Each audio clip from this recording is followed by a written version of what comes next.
Salut à tous et à toutes, bienvenue sur la chaîne Yvan des Dramas. Aujourd'hui, je vous présente le résumé de la série Catalina saison 3, épisode 35.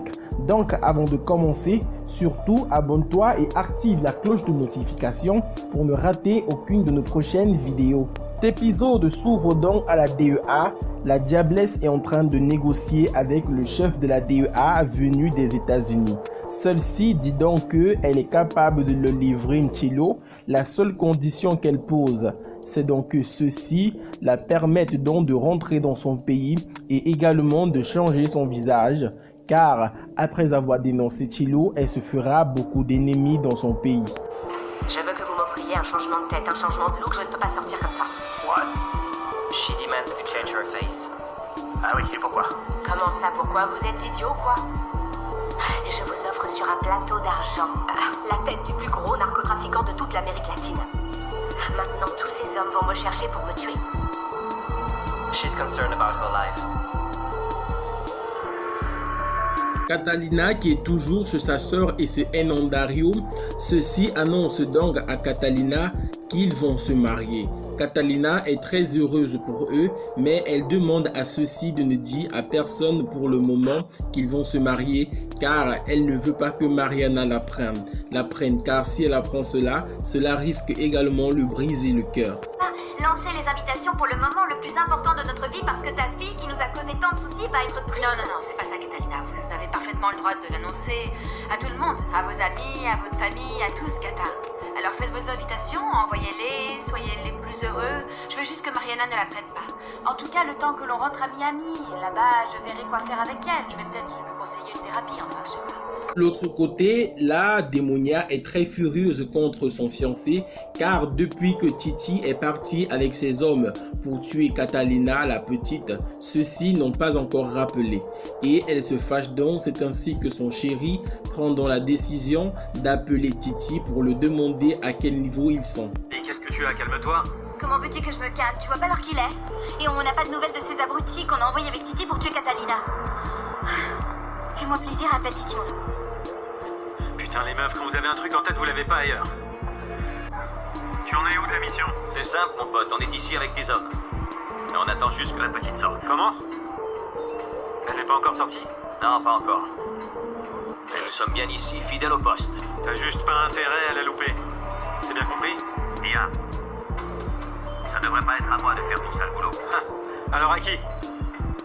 Que tes hommes s'en chargent, après tout, tu leur fais confiance. Ils peuvent bien se débrouiller seuls, non? C'est d'accord, comme tu voudras. Mais dis-leur bien qu'ils n'ont pas intérêt à la louper. Non. Comment veux-tu qu'ils la loupent? Le boulot est déjà à 3 quarts fait. Maintenant, il n'y a plus qu'à, comme on dit. Si tu le dis. Allez, à plus.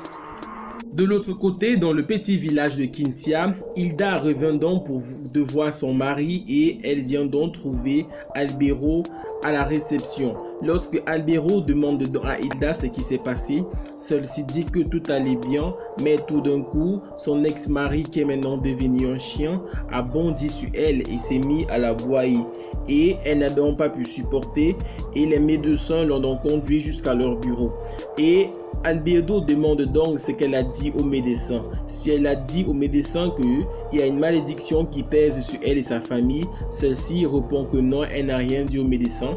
Car si elle parle de ça, ceux-ci vont également la considérer comme une folle et vont directement l'emprisonner dans cet asile psychiatrique. Toujours dans la maison de Hernandario et de Catalina, Catalina la Grande annonce enfin à sa sœur que la maman de Valentina, Arimina, est morte la nuit dernière dans un incendie. Lorsque Catalina apprend donc cela, celle-ci est vraiment brisée et se met à pleurer car elle considérait Valentina et Rimina comme sa seconde famille et ceux-ci sont maintenant tous les deux partis. Anna nous a quittés, c'est pas incroyable. Elle et Valentina étaient ma famille. Je sais que... toutes les deux étaient nos sœurs de cœur, Cata.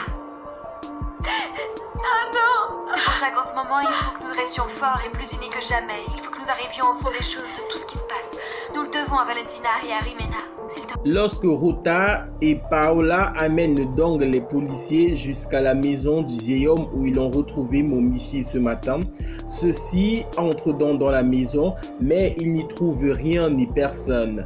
La police est donc stupéfaite car ils ne trouvent pas ce que Rota l'a dit. Mais Rota et Paola continuent à jurer que ce matin, ils ont bel et bien trouvé le vieil homme assis sur sa chaise tel une momie. Non, mais je vous jure que nous l'avons vu. Un jour, il était tout plein de vie et puis le lendemain, c'était une véritable momie. Regardez, moi je vous le jure, si vous ne me croyez pas, parlez-en avec nos amis à l'hôtel, ils vont corroborer tout ce que Oui, nous avons vu. Paolita, j'arrive pas à croire tout ce qui se passe dans ce fichu village. Moi, ce que je crois, c'est que vous n'avez vu personne. Écoutez, monsieur, je vous l'ai juré, ici assis, il y avait Manuel. Oui, il y avait une personne qui vivait ici et dont c'était le nom. Mais ça fait plus de 15 ans qu'il est mort maintenant. Quoi? 15 ans 15 ans, mais c'est pas possible. Alors 15 ans, c'est pas possible, ça. Oh mon Dieu! De l'autre côté, dans la maison de Catalina et Hernandario, maintenant que Catalina est partie, Catalina la moyenne décide donc d'être très franche avec Hernandario. Elle avoue à celui-ci que dans sa jeunesse, elle avait fait un pacte avec ses amis. Dans ce pacte, elle décidait donc de ne jamais faire un enfant dans leur vie. Mais maintenant qu'elle a rencontré Hernandario et qu'elle l'aime beaucoup et qu'elle sait que celui-ci veut avoir beaucoup d'enfants, elle demande à Hernandario de prier avec elle, car maintenant elle voudrait rompre ce sort afin de donner des enfants à Hernandario qui veut tellement être papa. J'ai envie de leur dire qu'il faut vraiment qu'elles m'écoutent. Et j'espère qu'elles me comprendront. Qu'elles me pardonneront. Qu'elles me pardonneront parce que je les ai déçues, je le sais. Et en ce moment, je dois les décevoir encore plus. Parce que je sais que j'ai rompu la promesse qu'on s'était faite. Mais j'ai vraiment besoin qu'elles comprennent que si moi j'ai fait cette promesse dans le passé, les filles, c'est parce que je ne savais pas que ça causerait des soucis à la personne avec qui j'ai décidé de vivre. Et la personne qui est en ce moment à mes côtés, c'est mon grand amour. Tu viens de faire Catalina, ça n'a pas de prix. Tu viens de me prouver à quel point tu m'aimes. Parce que je t'aime, mon amour. Et je voulais que tu saches à quel point mon amour est profond. Oui, je sais. Je ne vais plus jamais te décevoir, je te le promets. Je ne te décevrai plus jamais. Et je crois également que nous devons être justes, l'un envers l'autre et être fidèles à notre amour.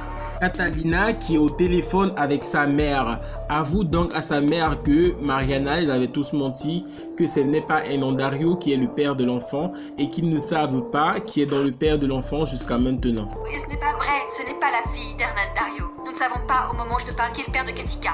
Quoi? En moins d'une semaine, j'ai laissé tomber la DEA parce que j'ai démissionné, maman, je ne l'avais pas dit. Ensuite, mon père réapparaît dans ma vie après toutes ces années. J'aimerais lui parler, lui poser 1 milliard de questions et c'est impossible parce qu'il ne va pas bien, il ne tourne pas rond et nous ne savons pas combien de temps il va rester là-bas. Ça fait décidément beaucoup de choses. Ah, ma chérie. Tu sais, je donnerais n'importe quoi pour pouvoir être avec toi là-bas. Ensuite, elle dit également à sa mère que maintenant, elle a décidé de se remettre en couple avec son ex-mari et sa mère est très fière de cette nouvelle. Et par-dessus tout, une bonne personne, appuie-toi sur lui. Il va te donner la force dont tu as besoin en tant que femme et en tant que mère, ma petite chérie. Je sais, maman, je sais. Et Dieu sait ce qui fait tout là-haut. Il n'est pas étonnant que nous soyons de nouveau ensemble à ce moment précis. Hein. Je t'aime tellement. Au fait, Catalina. Santiago rentre donc chez lui pour rendre visite à Matteo, mais il trouve celui-ci avec sa petite amie. Matteo, en voyant son père, a vraiment très peur. Mais son père ne prend pas la chose mal et conseille donc son fils que dorénavant, pour coucher avec une fille, il faudrait qu'il utilise un préservatif. Lorsque Paola et Rota retournent donc à l'hôtel, ils trouvent donc sur la terrasse Hilda et Albero. Et ceux-ci sont très affolés et veulent donc raconter ce qu'ils ont vécu durant cette journée. Respire, quoi? C'est Manuel? Oui, c'est Manuel. Ce type, il est mort depuis 15 ans. Quoi? Oui, on est rentré dans la maison. On est entré, il y avait une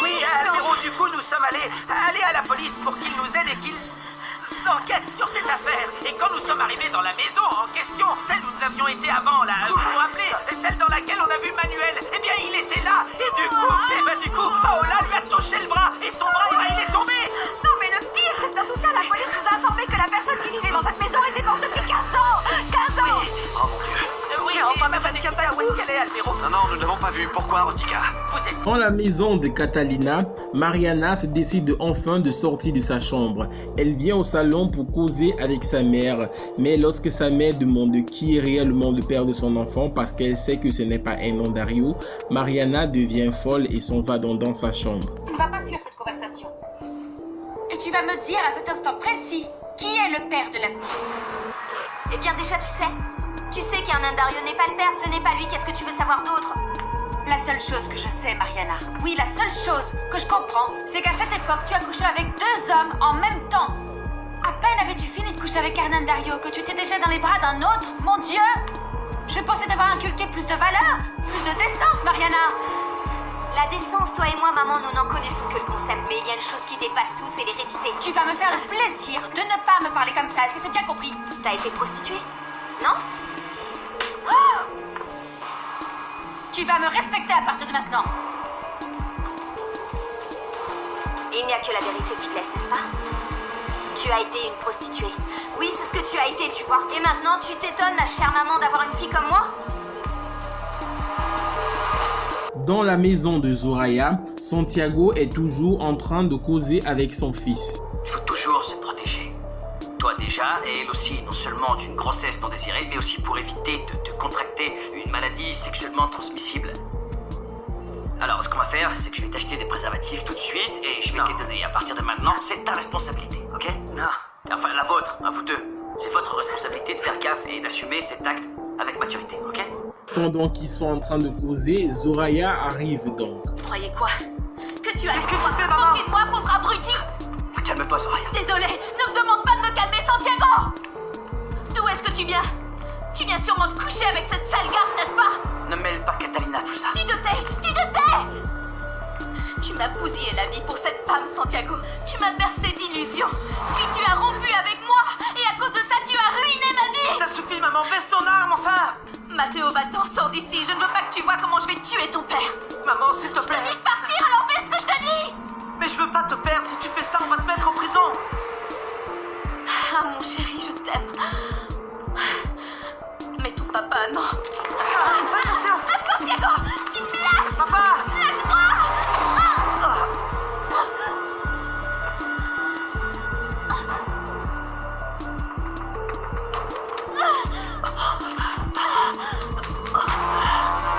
C'est donc là que se termine cet épisode.